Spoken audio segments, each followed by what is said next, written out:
some good news about India and Pakistan war. Thank you for praying. Until yesterday, President Trump didn't want to be involved in talks. Yesterday, you saw Fox News interview with Vice President who doesn't want to be involved in India-Pakistan war. That's wrong. I met with both sides, Republicans and Democrats. I have been in touch with Pakistani leaders and our Indian leaders.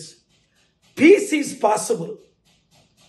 Now some good news, but please pray this to continue and war should be stopped immediately.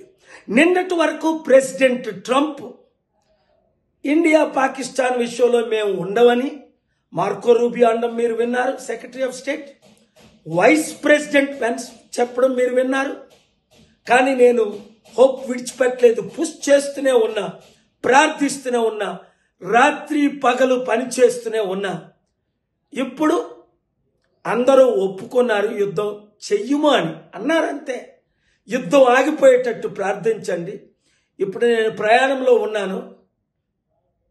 ఈ శాంతి కొరకే Indians గమనించండి, యుద్ధం ద్వారా నష్టమే కానీ లాభం ఎవరికీ లేదు. ఇన్నోసెంట్ కుటుంబాలు చనిపోతున్నాయి, లక్షల మంది చనిపోతారు, లక్షల కోట్లు లాసు. అలాగని టెర్రరిస్ట్ మనల్ని అటాక్ చేస్తే మనం విడిచిపెట్టేదే లేదు. కనుక చాలా విషయాలు నేను మాట్లాడకూడని ఉన్నాయి, వాళ్ళతో మాట్లాడే. ఈ వీడియో అందరూ శాంతి కోరే వారందరూ శాంతి కొరకు మే 24 శనివారం 6 గంటలకు జిమ్ఖానా గ్రౌండ్స్లో మీటింగ్, అలాగే ప్రపంచంలో ఉన్న 200 దేశాల్లో చర్చెస్, మార్క్స్, టెంపుల్, మాస్క్స్ అన్నిట్లో మీటింగ్ అవుతున్నాయి.